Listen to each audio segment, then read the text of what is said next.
Assalamualaikum warahmatullahi wabarakatuh. Saya Rika Suara dari kelas 11 IPS 4 akan menjelaskan tentang melakukan pemasaran produk.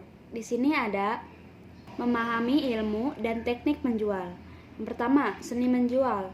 Menjual merupakan kegiatan seseorang yang dilakukan untuk menarik konsumen.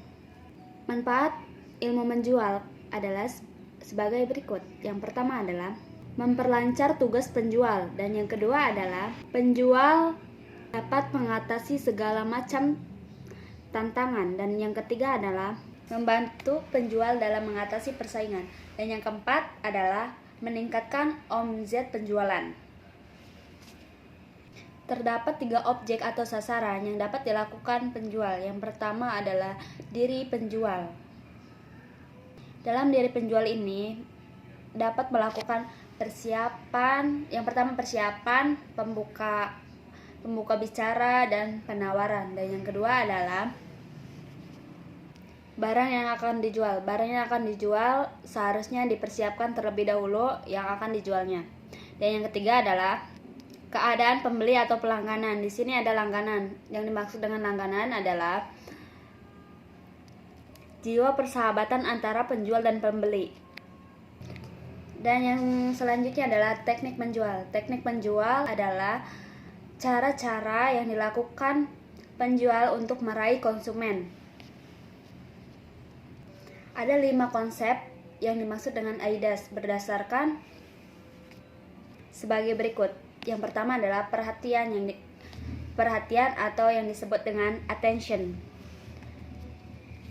Pada tahap ini, wirausaha berusaha agar menarik konsumennya agar memperhatikan hasil jual belinya. Dan yang kedua adalah minat atau interest. Yang dimaksud dengan minat ini adalah para wirausaha agar menciptakan suasana yang menyenangkan agar para konsumen datang. Keinginan atau desire. Pada tahap ini, wirausaha menjelaskan kegunaan dan manfaat benda tersebut agar calon pembeli bisa memahaminya dan keinginan untuk membeli. Dan yang keempat adalah attention. Yang dimaksud dengan attention adalah para wirausaha memberi keyakinan pada konsumen. Dan yang terakhir adalah kepuasan. Yang dimaksud dengan kepuasan di sini para wirausaha agar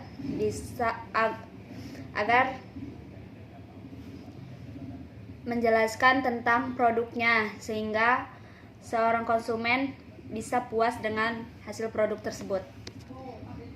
Dan selanjutnya adalah menetapkan harga jual. Yang dimaksud dengan menetapkan harga jual adalah di sini sangat penting untuk keduanya, yaitu untuk konsumen dan untuk penjual, karena dibebankan dengan harga jual tersebut. Dan bagaimana cara menetapkan harga jual tersebut? Di sini ada metode penetapan harga jual. Terdapat 7 metode yang dapat penetapan harga jual, di antara lain sebagai berikut. Yang pertama adalah skimming pricing. Yang dimaksud skimming pricing adalah strategi ini ditetapkan dengan cara menetapkannya harga tinggi bagi suatu produk. Dan yang kedua adalah penetration pricing. Yang dimaksud dengan penetration pricing itu adalah memperkenalkan suatu produk baru berharga rendah dengan harapan agar memperoleh pelayanan yang besar. Dan yang ketiga adalah prestige pricing. Yang dimaksud dengan prestige pricing adalah strategi harga yang menetapkan harga tinggi dan membentuk image kualitas produk. Dan yang keempat adalah price tuning. Yang dimaksud dengan price tuning adalah digunakan apabila perusahaan menggunakan lebih dari satu produk. Dan yang kelima adalah odd even pricing. Yang dimaksud dengan odd even pricing adalah menetapkan harga yang ganjil. Dan yang keenam adalah demand budge pricing. Yang dimaksud dengan demand budge pricing ini adalah perusahaan meningkatkan suatu produk tingkat harga yang bisa dibayar dengan konsumen. Dan yang ketujuh adalah Bundy pricing. Yang dimaksud dengan Bundy pricing adalah penetapan suatu harga produk dengan menetapkan satu paket. Dan yang selanjutnya adalah metode penetapan harga berbasis biaya. Di sini ada dua metode, di antara lainnya adalah yang pertama, cost plus pricing. Yang dimaksud cost plus pricing adalah harga jual produk dengan cara menambahkan biaya total produksi dengan nilai margin. Di sini ada gambar bagannya adalah harga jual sama dengan biaya total sama dengan margin. Dan yang kedua adalah markup pricing. Yang dimaksud dengan markup pricing ini adalah perusahaan menetapkan harga jual dengan cara menambah harga beli dari seseorang pedagang dengan suatu persentase. Rumus markup pricing adalah sebagai berikut. Harga jual ditambah harga beli ditambah markup. Dan selanjutnya adalah menganalisis kepuasan pelanggan. Adapun faktor-faktor yang dapat kita perhatikan dalam menganalisis kepuasan pelanggan. Dan yang pertama adalah kualitas produk. Pelanggan akan merasa puas apabila kualitas produk tersebut bagus. Dan yang kedua adalah kualitas pelayanan atau jasa. Pelanggan akan puas apabila pelayanannya itu dengan cara baik. Dan yang ketiga adalah harga. Produk yang sama dan dijual dengan relatif harga murah melakukan agar pelanggan menarik dengan menjual harga yang cukup. Dan yang selanjutnya adalah kemudahan. Pelanggan akan semakin puas karena harga itu relatif lebih murah dan memudahkan pelanggan untuk membelinya.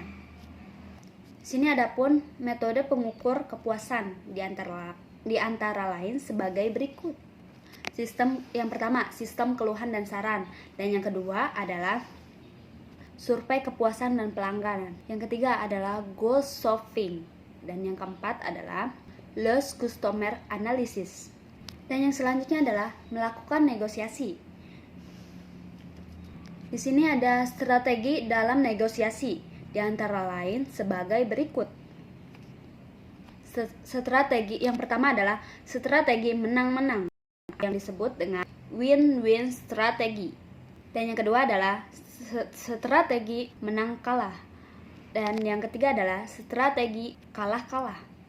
Adapun taktik dalam negosiasi, yang pertama adalah meminta lebih dari yang diharapkan pada saat menghadapi calon pelanggan. Dan yang kedua adalah di awal negosiasi jangan dulu berkata iya. Apabila kita di awal negosiasi berkata iya, maka kita nggak bisa melanjutkan negosiasi lanjut. Dan yang ketiga adalah melakukan pinch terhadap proposal. Dan yang keempat adalah pelanggan seolah-olah tidak membutuhkan. Dan yang kelima adalah kata-kata permintaan yang bijaksana. Dan yang selanjutnya adalah saluran distribusi. Apa itu distribusi? Yang dimaksud dengan distribusi adalah mempunyai suatu tujuan di antara lain sebagai berikut. Produsen dan perusahaan membuat barang dengan cara menjual lagi. Dan yang kedua adalah barang atau jasa diproduksi tidak ada, artinya adalah berada di tempat produsen. Dan yang ketiga adalah tidak semua barang atau jasa dibutuhkan konsumen. Adapun sistem distribusi langsung, yang dimaksud dengan sistem distribusi langsung adalah tidak menggunakan saluran langsung. Dan yang kedua adalah sistem distribusi semi langsung. Yang dimaksud dengan sistem distribusi tidak langsung adalah di mana penyaluran barang hasil produksi dari produsen ke konsumen. Dan yang ketiga, sistem distribusi tidak langsung. Di sini menggunakan pelantara. Adapun bagannya antara lain sebagai berikut. Produsen ke saluran produksi, saluran produksi ke konsumen. Itu yang dimaksud dengan pelantara. Adapun yang dimaksud dengan pedagang. Pedagang adalah seorang atau lembaga yang membeli atau menjual lagi Di sini ada jenis-jenis pedagang, di antara lain adalah pedagang besar, pedagang eceran atau kecil. Sekian dari saya, kurang lebihnya mohon maaf. Wassalamualaikum warahmatullahi wabarakatuh.